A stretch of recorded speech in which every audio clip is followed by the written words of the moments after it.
aho basigaye banashigikira ugasanga itongo ry'umugabo kanaka ryaragurishijwe ngo abatware niho bari ngo umugore yarigurishije ashigikiwe n'abatware. Mwebwe mwarabonye itongo ry'umuryango rigurishwa n'umugore? Nimubona neza yuko ibi bintu muri kazoza bizotuma haba izindi ntambamyi? Mbega uwaguze yoja akaryama ngo yaguze n'umugore? Aho naho babanje komora umugabo bakomoka bagasigara babitunganya gutyo. Nkongera nkanavunira akagohe ubutungane, kuko hari abagore biza amayeri. Umugabo yaragiye gupagasa kubera intambara barimwo murazi, baba batakivugana cyane. Umugore agaca agenda akamenyesha ubutungane yuko umugabo yapfuye, bomuha uburenganzira bwose bwo gutunganya iby'urugo, kugira ngo nibaheza kumuha ubwo burenganzira acagurisha iby'urugo. Dufise amadosiye mwenaye aho umugabo yagiye abona mu binyamakuru vya Reta bavuga ko umugabo yapfuye kandi ahari. Umugore abikora baraye bavuganye n'umugabo, yanditse iryo kete yaraye avuganye n'umugabo amenyesha ko umugabo atakiriho yapfuye, asaba uburenganzira bwo kugera amatungo, kugira ububasha ku matungo. Bica biragenda uko umugore ahabwa ubwo burenganzira, aca arengera mu bintu byose uwo munsi nyene aragurisha byose. Murumva izo tactique bariko barakoresha, mubimenye bagabo, mube maso. Hari systeme nyinshi ziriko ziratuma abagore muri iyi si bashaka gutunga batarushe. Urateramisha n'ukuri, tubiyage media ushikiriza ukuri, habu icubahiro habu iteka, tubiyage media uri umushinge w'igihugu, kumbuga ngurukana bumenyi, mu mahinguriro mu birori, tubiyage media irahari hose, ituma twiyumvira idorido. Ikintu nyamukuru catumye havuka ishirahamwe abagabo mugahinda nuko twabonye ko abagabo benshi bariko barapfa biyahura, bagahunga ingo, ugasanga abandi barica abo bubakanye. Duca dukora ubushakashatsi bwigenga kugira ngo tumenye intambamyi ituma ivyo byose biba. Tumaze gukora amatohoza, twasanze benshi mu biyahura ari abafise ibibazo by'umubano mu ngo.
zo kwahukana mu gihe bananiwe burundu n'umubano kandi bidakunda ko bumvikanishwa nabo bubakanye.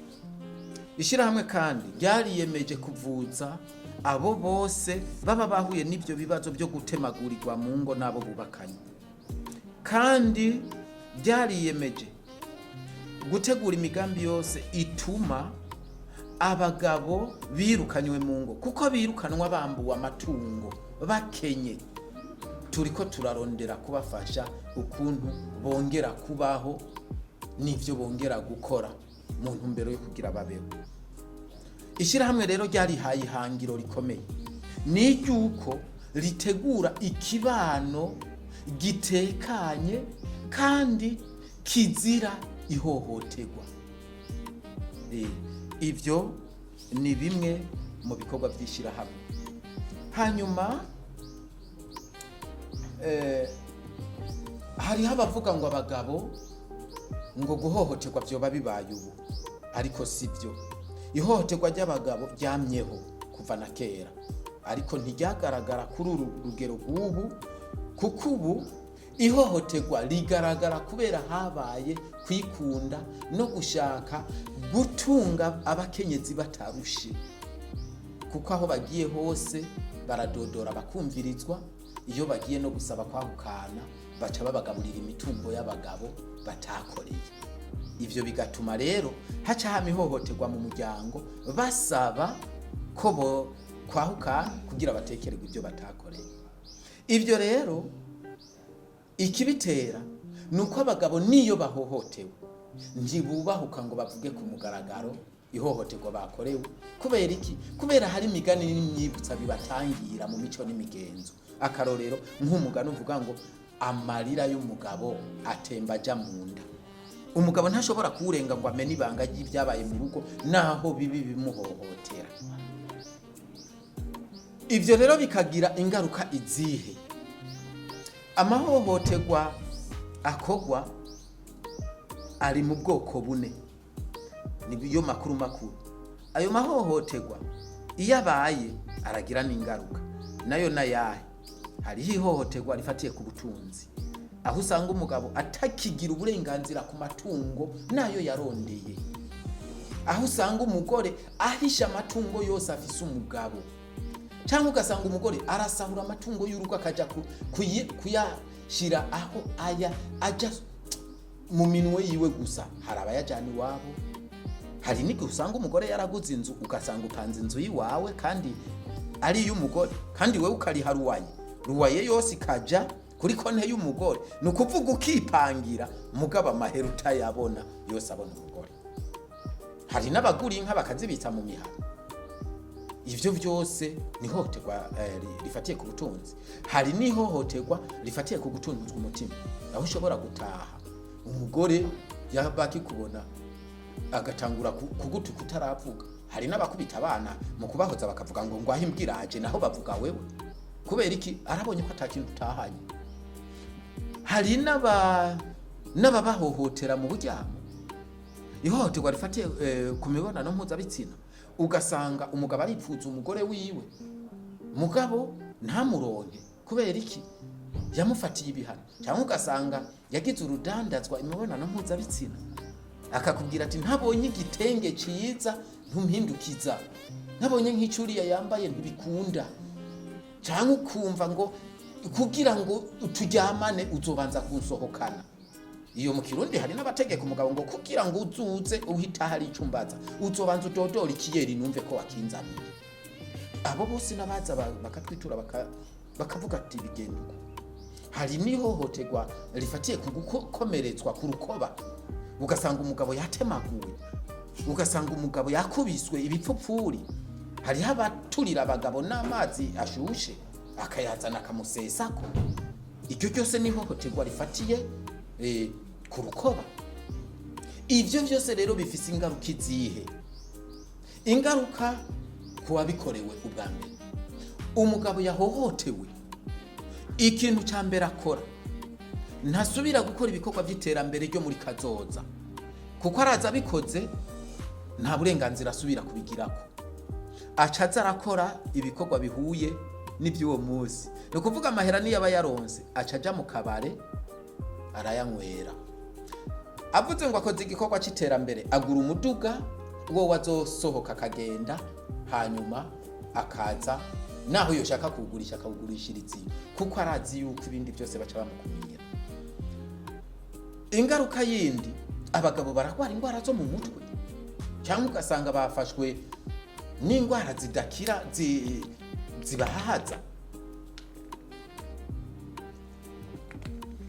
Ivyo byose rero bituma umugabo ahungabana. Hari n'abatagira ukwihangana, muri za ngaruka ugasanga yishuwo babana, muri za ngaruka ugasanga bimunaniye kubifatirako akiyahura, muri za ngaruka ugasanga afise umutima woroshe agatekera uduhuza agatekera komo kagahunga. Izo ni ingaruka ziterwa nuko uwo mugabo abayeho mu ihohoterwa. Hari ingaruka ku muryango. Abana, umugabo ntashobora kongera kubarihira amashure, avuga ati nakare murandiye. Umugabo ntashobora kongera gusuma, avuga ati none ubundi ho nsuma ngo mungaburire, ugasanga ntakijya muhira. Ugasanga umugabo ntagitegura imigambi yotuma urugo ruzotera imbere. Izo zose ni ingaruka ku muryango. Hari rero n'ingaruka ku gihugu. Ugasanga umugabo ntagikora ibikorwa vy'iterambere bituma igihugu kironkako ku bikorwa yakoze. Ugasanga ntakidandaza, kandi akidandaza igihugu caragenda gutoza amatagisi ku bidandazwa vyiwe. Ugasanga umugabo ntacorora, agishora amata barariha ikori. Ugasanga umugabo ntakigura inzu, kuko azi neza niyagura inzu abana ntazoyiba bazoca bayimuganzako. Ugasanga umugabo ntakigura amatongo, gutyo n'igihugu kikahahombera. Ugasanga indero y'abana yarasubiye inyuma. Kugira rero igihugu gitekane, gitunge, kigera ku mbonoka zoza, nuko imiryango yonyene ibanza ikagera ku mbonoka zoza mu muhira. Imiryango igatera imbere, igatunganirwa, umutekano ntihabe induru za buri munsi, kuko usibye yuko induru za buri munsi zihagarika n'ababanyi bakama mu ruhagarara rwo gutabara, rwo kujya kubumviriza ngo babuzurize. Ivyo byose bigahagarika abakozi b'igihugu bari gukora ivyinjiriza igihugu. Ugasanga biriwe mu matiku yo gutabara abantu baraye baragwana aho kujya gukora ibikorwa by'igihugu. Abagabo baraye muri iyo situation y'intambara muhira, mu biro agezeyo, wewe ugiye kumwitura kugira ngo mva mu maso, ubwa mbere ho ivyo uvuga ntavyumva, ariko arasinzira irya atasinziriye mwijoro. Ni abatari ko arasinzira naho, ariko ariyumvira yaza gutaha ku mugoroba mu gihe cyo byamwangiye ko ataha. Ivyo byose ni ingaruka. Ati mbega none ati hokogwa iki kugira ngo ivyo tubituze burundu? Hari ivyo kokwa byinshi.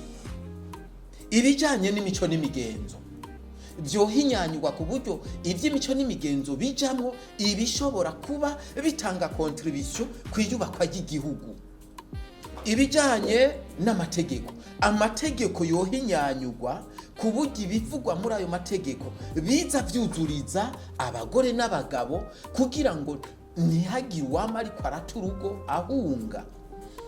Ibijanye n'abatware, hariho abatware bagoba nizo baragiye.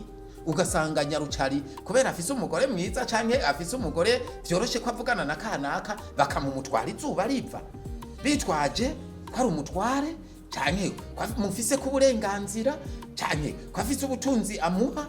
Ivyo byose bikaba intambamyi ku rugo. Hariho n'ibijanye n'ubutungane.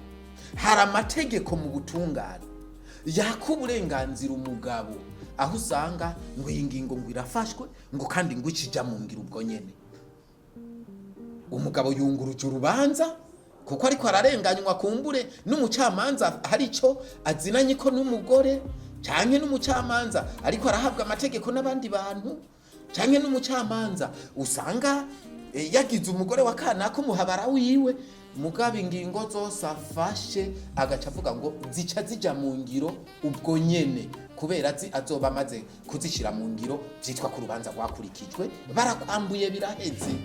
Ivyo no mu gutungane hoba no guhana abacamanza bameze uko batubahiriza ingingo z'ubutungane, batubahiriza amategeko y'ubutungane, nabo hakaboneka ibihano, hakareka kwama hariko haravugwa ngo ivyabaye ngo nikosa ry'akazi. Kijya kintu kiratuma hari abakora amakosa byitwa ngo hakozwe ikosa ry'akazi, akabihirika bibona ngo bizoca byitwa ikosa ry'akazi. Hari rero ivy'ishirahamwe abagabo mugahinda risaba leta kugira ngo tubone ko ikibano gitekanye kandi giteye imbere.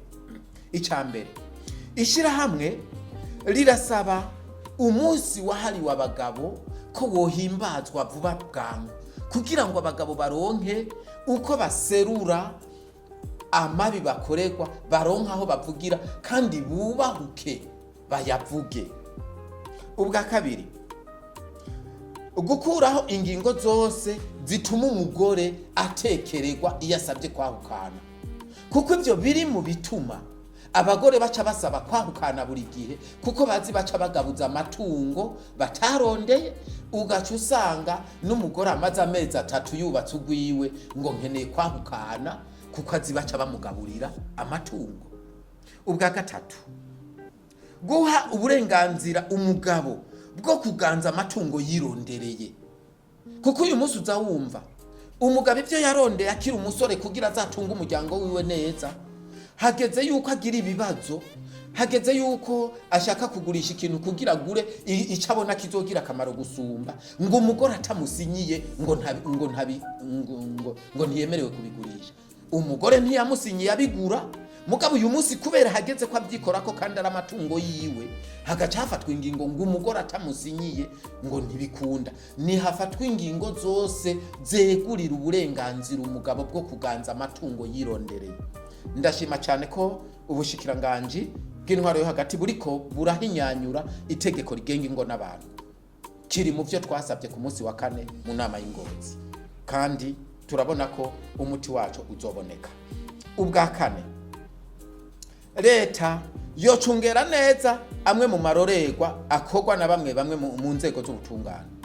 Nari nakivuze ko ariko kubera ko bayakora bitwaje ngo namakosa y'akazi, leta niyikwiye kubigenzura rero ikaraba ayo makosa akorwa abayakoze bakayahanirwa. Ubwa 5, leta yokora ibishoboka byose igashiraho ibipimo bikenewe kandi ku buntu, no kuvuga ibipimo by'abagirizwa viole n'ibipimo by'abagirizwa ADN, kuko uyu munsi tubona ko hari abagabo benshi bapfunzwe bagirizwa viole n'abasore naho ari urwanko rwo mu muryango, bavyagirijwe n'abakobwa batigeze banabonana kubera bazi ko baca baja gupima umukobwa canke umugore, akagenda akabikora n'ubundi muntu, agacaza gafata wewe musanzwe mufitanya amatati ngo utampaye amafaranga ca ndabishira mu butungane uje gupfungwa. N'imiryango yaravyinjiyemo, aho imiryango isigaye igira urudandazwa abana babo, ati genda umwagirize viole nataduha amafaranga tumutwara mu butungane, hava atinya gupfungwa aca bikora uko. Muri ico gihe rero hoboneka igipimo gipima abagabo n'abasore kugira ngo biboneke koko ko babikoranye n'uwo muntu, hanyuma umuntu ahanirwe icyaha yakoze. Imiryango myinshi uyu munsi reza abana batayikomokamo, aho usanga umugore yaraguciye inyuma akabyarana n'abandi bagabo akaba ari we wandikisha. Ari naco gituma mu miryango mubona hadutse ikiroberi, kuko umwana utavyaye ategerezwa kuguma muhanganye, zuwi wawe n'amaraso adahura hacaba ikiroberi. Ivyo rero byotuma haba ADN ku buntu, uwiketse wese yuko bamuciye inyuma agakoresha ADN akandikisha uwo mwana azi neza yuko akomoka mu uwo muryango. Ivyo bizotuma abakenyezi baca inyuma abagabo babitinya kuko bazi yuko hazocakorwa ADN, kandi si ku bakenyezi gusa, bizotuma n'abagabo bataja guca inyuma abakenyezi babo ku bandi bagore kuko bazi bizoca bibafata ADN kazana wa mwana. Ubwa gatandatu, ikibazo kijanye n'amabanki n'amashirahamwe atanga ingurane. Turazi neza ko abagabo baja gusaba ideni babatuma abagore babo ti ataje gusinya ntaryo tuguha. Mugabo abagore bafise amabanki baronkamwe ingurane batarinze kubatuma abagabo, bakaronka amashirahamwe batoramwe ingurane batarinze kubatuma abagabo. Ibi ni navyo biriko biratuma imitungo y'imiryango ifatwa ku madeni yatswe n'abagore abagabo batabizi, bigatuma uwo mugore iyo yajanye ayo mahera ntahuzi, ivyo yayakoresheje ntavyuzi, yahomba bakaza gufata imitungo. Ayo mabanki yoshiraho amategeko adaha ingurane umukenyezi adasinyiwe n'umugabo wiwe, kugira ngo umugabo amenye ayo mafaranga yatswe akwangana, amenye umugambi yateguriwe, amenye yagiye gukora, amenye n'icyo agiye gukora. Gutyo bizotuma ayo mafaranga niyahomba canke akabura, bizotuma bari iryo deni nk'umuryango, ariko bazi ko ayo mafaranga yari yasabwe n'umuryango. Ivyo vyofasha cyane kugira ngo ikibano gitekane. Ni muri iyo ntumbero nyene dusaba leta ko, kubera ko tubona ko amategeko yose yanditse avuga ku bijanye n'ihohoterwa canke yahana ibijanye n'ihohoterwa, yose yanditse avuga ngo ihohoterwa rifatiye ku gitsina rikorerwa abakenyezi. Turasaba yuko nibaba batokongerako n'abagabo nibakure kwako kajambo rikorerwa abakenyezi, kuko rica ribaha intege zo guhohotera abagabo bitwaje ko abagabo batazorenganurwa atategeko ribavugira. Ngivyo ivyo dusaba leta vuba na bwangu kugira ngo abagabo bashobore kuruhuka. Mu bisanzwe nkuko hari abagore b'igito, hariho n'abagabo b'igito. Ugasanga umugabo arakora ibi na biriya, ariko umuti si vengeance, umuti ni kiyago mu rugo. Ico dusaba leta yotegura ibiyago hagati y'abubakanye n'abatarubaka bari mu mugambi wo kubakana, ikongera igatunganya umugoroba w'ikiyago ku ngo. Nyamba kizotunganywa ku mutumba, nyamba bazoshinga mu gacimbiri, mugabo hakaboneka umugoroba w'impanuro, naho hoba rimwe mu kwezi hakaba impanuro zijanye n'ivy'umubano, kugira ngo bereke bongere bahanure imiryango. Iyo umugabo rero vyashitse bikagenda gutyo, uwo mukenyezi akaja kwigwanirira kubera umugabo yakoze amakosa, ntiyigwanirira mu kumuhohotera, yigwanirira mu kwitura intwaro, mu kwitura ubutungane, canke mu kwitura amashirahamwe asanzwe agwanya ivyihohoterwa, kugira bashobore gushika guhanura, babereke inyifata ibereye. Nivyo mbona bokora.